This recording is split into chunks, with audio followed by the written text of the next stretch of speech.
नमस्कार, मैं रचना त्रिवेदी और आप देख रहे हैं आधुनिक समाचार से इस वक्त की कुछ खास खबरों को। समस्त आयुर्वेद एवं यूनानी के निजी चिकित्सक पंचकर्मा सेंटर आयुर्वेद चिकित्सालय संचालक चिकित्सीय कार्य के लिए आगामी 15 अप्रैल तक अवश्य कराएं अपना पंजीकरण। आयुर्वेद एवं यूनानी के पंजीकृत चिकित्सालय अपने पंजीकरण का कराएं नवीनीकरण। देवमणि शुक्ल नोएडा क्षेत्रीय आयुर्वेदिक एवं यूनानी अधिकारी गौतम बुद्ध नगर डॉक्टर धर्मेंद्र कुमार केम ने बताया कि जनपद गौतम बुद्ध नगर के समस्त निजी चिकित्सक आयुर्वेद एवं यूनानी पंचकर्मा सेंटर आयुर्वेद चिकित्सालय संचालक चिकित्सीय कार्य करने के लिए अपना पंजीकरण कार्यालय क्षेत्रीय आयुर्वेदिक एवं यूनानी अधिकारी गौतम बुद्ध नगर ब्लॉक 6 सेक्टर 39 महिला थाना कैंपस नोएडा में कराएं तथा जिन्होंने अपना पंजीकरण पूर्व में कराया हुआ है वह अपने पंजीकरण का नवीनीकरण करा लें। उन्होंने बताया कि पंजीकरण की प्रक्रिया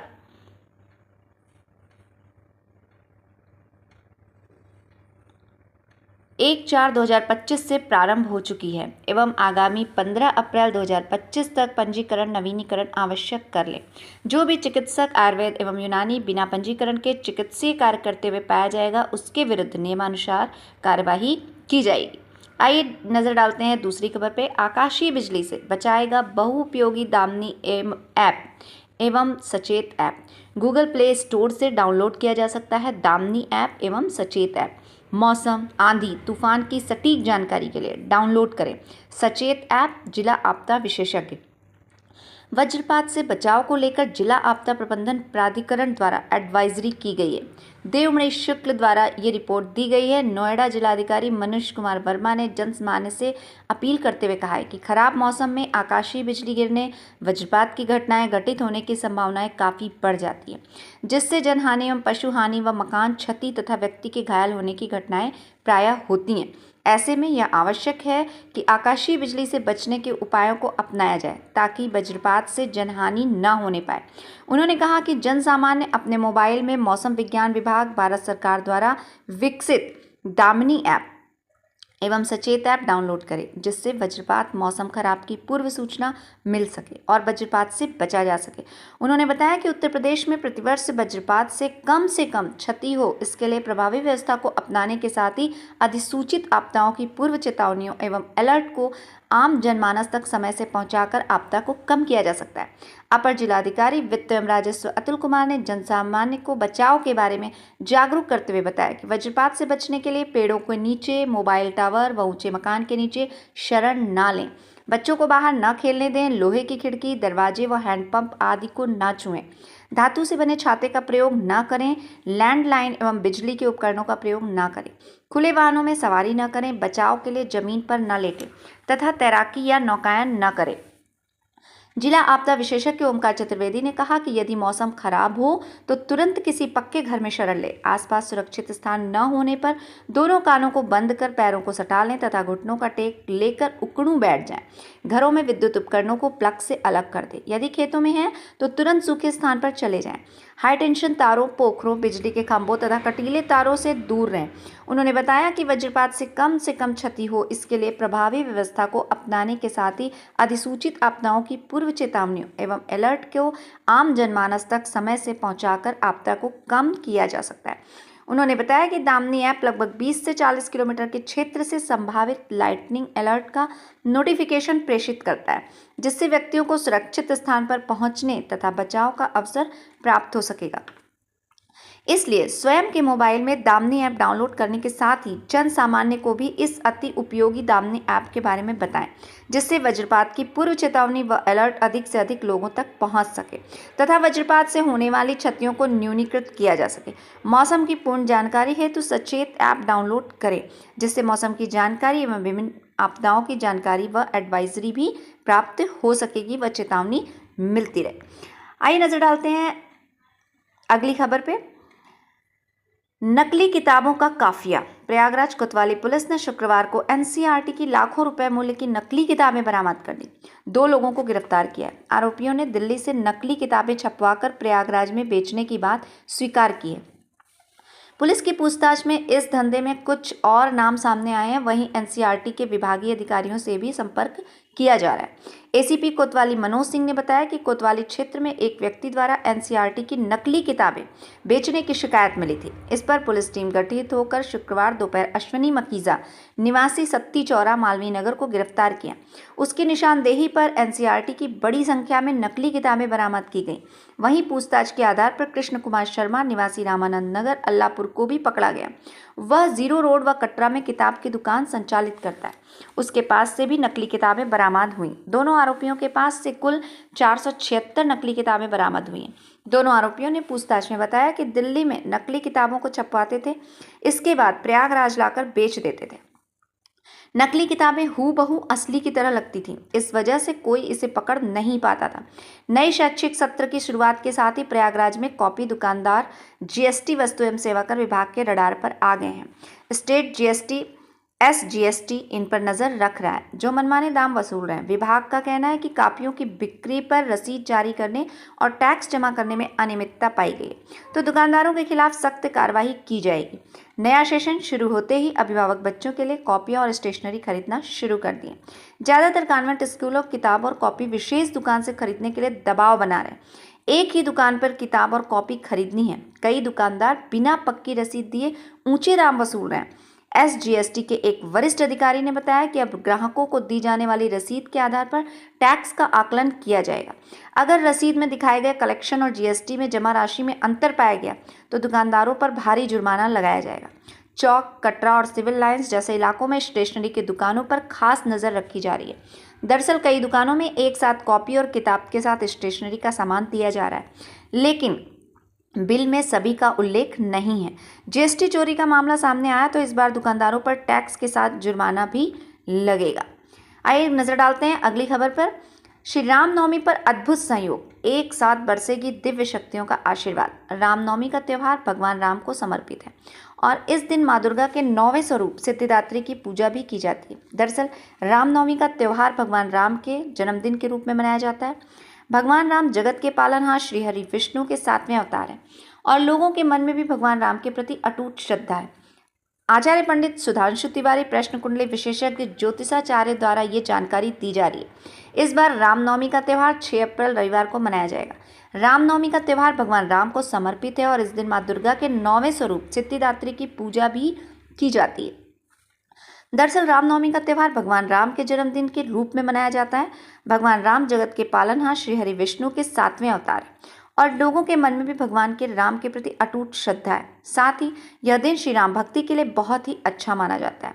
श्री रामनवमी हिंदू पंचांग के अनुसार भगवान राम का जन्म चैत्र माह के शुक्ल पक्ष की 9वीं तिथि को हुआ था, इसलिए हर साल चैत्र माह की 9वीं तिथि को रामनवमी मनाई जाती है। इस दिन मध्य दोपहर में भगवान राम का जन्म कर्क लग्न और पुनर्वसु नक्षत्र में हुआ था। इस साल रामनवमी 6 अप्रैल 2025 रविवार को मनाई जाएगी। श्री रामनवमी शुभ मुहूर्त है। इस बार रामनवमी तिथि 5 अप्रैल को शाम 7:26 पर शुरू हो जाएगी और तिथि का समापन 6 अप्रैल को शाम 7:22 पर होगा। श्री राम की पूजन मुहूर्त 6 अप्रैल को सुबह 11:08 से दोपहर 1:29 तक भगवान राम की पूजा का बहुत ही शुभ मुहूर्त है। भगवान श्री राम का चैत्र नवरात्र से संबंध। ऐसी मान्यताएं हैं कि चैत्र नवरात्र के 9वें दिन ही भगवान राम का जन्म हुआ था, इसलिए इसे रामनवमी भी कहा जाता है। भगवान राम मध्य दोपहर में कर्क लग्न और पुनर्वसु नक्षत्र में जन्मे थे, इसलिए रामनवमी पर मध्य दोपहर में भगवान राम की पूजा अर्चना करनी चाहिए। श्री रामनवमी पूजन विधि। इस दिन सुबह जल्दी उठें, स्नान आदि करें, इसके बाद साफ सुथरे वस्त्र धारण करें। इसके बाद घर के मंदिर की साफ सफाई करके पूजन की तैयारी करें। उसके बाद एक चौकी लें, उस पर पीले रंग का वस्त्र बिछाएं और वहां पर भगवान राम का चित्र या मूर्ति स्थापित करें।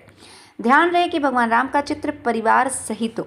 इसके बाद भगवान राम के चित्र या मूर्ति को गंगा जल से स्नान कराएं, फिर तिलक लगाएं, उन्हें अक्षत अर्पित करें और पुष्प चढ़ाएं। उसके बाद भगवान राम का ध्यान करें और ध्यान करने के बाद भगवान राम के पूरे परिवार का भी पूजन करें। अंत में भगवान राम की आरती करें। आरती करने के बाद श्री राम जय जय राम इस विजय मंत्र का कीर्तन कम से कम 15 मिनट तक करें। फिर भगवान राम को प्रणाम करें और उन्हें फल या मिठाई का भोग लगाएं। आखिर क्यों दोपहर में ही भगवान राम की पूजा की जाती है? ऐसी मान्यता है कि भगवान राम का जन्म दोपहर के समय ठीक 12 बजे हुआ था, इसलिए इस दिन दोपहर के समय पूजन करना भी शुभ माना जाता है। विपत्ति में रक्षा हेतु मंत्र। राम रामेति रमे रामे मनोरमे सहस्त्र नाम ततुन्यम राम नाम वरानने। मुक्ति और प्रभु प्रेम हेतु मंत्र। नाम पाहरु दिवस निशिध्यान तुम्हार कपाट, लोचन निजपद जंत्रित जाहि प्राण के ही बाट। सुखी जीवन पर खास पूजा। रामनवमी पर प्रातःकाल में स्नान कर पीले वस्त्र पहने, लाल कपड़े बिछाकर सीताराम जी की तस्वीर रखें, शुद्ध घी या तेल दीपक जलाएं, साथ ही चंदन की अगरबत्ती जलाएं, गुलाब फूल माला और गुलाब पुष्प चढ़ाएं, सफ़ेद मिठाई और कोई सफ़ेद फल चढ़ाएं। इस मंत्र ओम रामाय नमः, ओम श्री रामाय नमः, ओम क्लीम रामाय नमः का जाप करें। अष्टमी वाले दिन हवन का शुभ मुहूर्त है ब्रह्म मुहूर्त सुबह 4:35 से 5:21 प्रातः संध्या सुबह 4:58 से 6:07 तक। अभिजीत मुहूर्त है सुबह 11:59 से दोपहर 12:49 तक। विजय मुहूर्त है दोपहर 2:30 से शाम 3:20 तक। नौवीं वाले दिन हवन के शुभ मुहूर्त क्या है, तो आइए हम जानते हैं। ब्रह्म मुहूर्त सुबह 4:34 से 5:20 तक। प्रातः संध्या सुबह 4:57 से 6:05 तक। अभिजीत मुहूर्त है सुबह 11:58 से दोपहर 12:49 तक। विजय मुहूर्त है दोपहर 2:30 से शाम 3:20 तक। श्री राम नवमी कथा। श्री राम नवमी की कहानी लंका के राजा रावण से शुरू होती है। उसके शासन में लोग आतंकित थे और उससे मुक्ति पाना चाहते थे। रावण ने भगवान ब्रह्मा से ऐसी शक्ति प्राप्त की थी कि वह कभी भी देवताओं या यक्षों देवताओं के हाथों नहीं मारा जाएगा। वह सबसे शक्तिशाली था, इसलिए इस आतंक के कारण सभी देवता मदद के लिए भगवान विष्णु के पास गए। इस प्रकार राजा दशरथ की पत्नी कौशल्या ने भगवान राम को जन्म दिया। तब से इस दिन को श्री राम नवमी के रूप में मनाया जाता है। साथ ही चैत्र शुक्ल नवमी को ही तुलसीदास ने रामचरितमानस लिखना शुरू किया था। आइए नजर डालते हैं अगली खबर पर। श्री राम नवमी पर अद्भुत संयोग, एक साथ बरसेगी दिव्य शक्तियों का आशीर्वाद। ये खबर आपको हम दिखा चुके हैं। नेक्स्ट डालते हैं अगली खबर पे। राष्ट्रीय लोक अदालत 10 मई को सफल बनाए जाने हेतु बैठक संपन्न। रायबरेली 4 अप्रैल 2025 उत्तर प्रदेश राज्य विधिक सेवा प्राधिकरण लखनऊ के निर्देशानुसार व अध्यक्ष जिला विधिक सेवा प्राधिकरण जनपद न्यायाधीश राजकुमार सिंह के दिशा निर्देशन में 10 मई 2025 को राष्ट्रीय लोक अदालत का आयोजन किया जाना है। राष्ट्रीय लोक अदालत को सफल बनाने हेतु शुक्रवार को बैंक व फाइनेंस कंपनियों के लंबित प्री लिटिगेशन स्तर के मामलों के अधिक से अधिक निस्तारण की रूपरेखा तय किए जाने हेतु बैठक जिला विधिक सेवा प्राधिकरण के तत्वाधान में आहूत की गई है। इस बैठक की अध्यक्षता अपर जिला जज अनुपम शौर्य के द्वारा की गई। आइए नजर डालते हैं अगली खबर पर। संचारी रोग नियंत्रण अभियान अंतर्गत कार्य कर रही सफाई कर्मचारियों की टीमों का किया गया स्थलीय निरीक्षण। रायबरेली 5 अप्रैल 2025 जिलाधिकारी हर्षिता माथुर के निर्देशानुसार विकासखंड लालगंज की ग्राम पंचायत यूसुफपुर विशुनखेड़ा एवं उत्तर गौरी में पंचायती राज विभाग एवं स्वास्थ्य विभाग द्वारा संयुक्त रूप से संचारी रोग नियंत्रण अभियान अंतर्गत कार्य कर रही सफाई कर्मचारियों की टीमों का स्थलीय निरीक्षण किया गया। निरीक्षण के दौरान जिला पंचायत राज अधिकारी सौमिशल सिंह, जिला मलेरिया अधिकारी डॉक्टर DS स्थाना एवं सामुदायिक स्वास्थ्य केंद्र से डॉक्टर अमन पटेल, सहायक विकास अधिकारी पंडित लालगंज, प्रणवीर प्रताप सिंह एवं सहायक विकास अधिकारी पंडित खीरो, अनिल कुमार वर्मा उपस्थित रहे। आइए नजर डालते हैं अगली खबर पे। DMSP ने प्राथमिक विद्यालय गोरा बाजार का किया औचक निरीक्षण। रायबरेली 5 अप्रैल जिलाधिकारी हर्षिता माथुर और पुलिस अधीक्षक डॉक्टर यशवीर सिंह द्वारा प्राथमिक विद्यालय गौरा बाजार का औचक निरीक्षण किया गया। निरीक्षण के दौरान उन्होंने विद्यालय की साफ सफाई, मिड डे मील और बच्चों की उपस्थिति व अन्य व्यवस्थाओं का जायजा लिया। उन्होंने विद्यालय में कुल नामांकित बच्चों सहित वर्तमान शैक्षिक सत्र में अब तक नवीन नामांकन की स्थिति के बारे में भी जानकारी ली है। जिलाधिकारी ने विद्यालय में स्थित रसोई का भी निरीक्षण किया तथा मध्याह्न भोजन मेनू के अनुसार गुणवत्तापूर्ण भोजन उपलब्ध कराने के निर्देश दिए। जिलाधिकारी ने अध्यापकों को समय से विद्यालय में उपस्थित होकर बच्चों को संस्कार युक्त शिक्षा देने के निर्देश दिए हैं। साथ ही उन्होंने मानक के अनुसार मिड डे मील की गुणवत्ता सुनिश्चित कराने के लिए भी निर्देश दिए, जिससे बच्चों को पौष्टिक भोजन मिल सके। आइए नजर डालते हैं अगली खबर पे। तहसील लालगंज में जिलाधिकारी की अध्यक्षता में संपूर्ण समाधान दिवस का आयोजन। समयबद्ध व गुणवत्तापूर्ण निस्तारण सुनिश्चित कराएं। अधिकारी जिलाधिकारी रायबरेली 5 अप्रैल 2025 जिलाधिकारी हर्षिता माथुर की अध्यक्षता में तहसील लालगंज में संपूर्ण समाधान दिवस का आयोजन किया गया। जिलाधिकारी ने कहा कि जनसामान्य की शिकायतों का स्थानीय स्तर पर समाधान किया जाना सरकार की सर्वोच्च प्राथमिकता है। जिसके क्रम में तहसील व थानों में संपूर्ण समाधान दिवस का आयोजन किया जाता है। इसमें स्थानीय नागरिक उपस्थित होकर अपनी समस्याओं का समाधान करा सकते हैं। जिलाधिकारी ने कहा कि सभी अधिकारी जनता की इन शिकायतों का निस्तारण त्वरित एवं समयबद्ध तरीके से 1 सप्ताह में कराना सुनिश्चित करें। उन्होंने कहा कि शिकायतों के निस्तारण में यदि कोई समस्या है तो इसका कारण स्पष्ट करते हुए अवगत कराना सुनिश्चित किया जाए।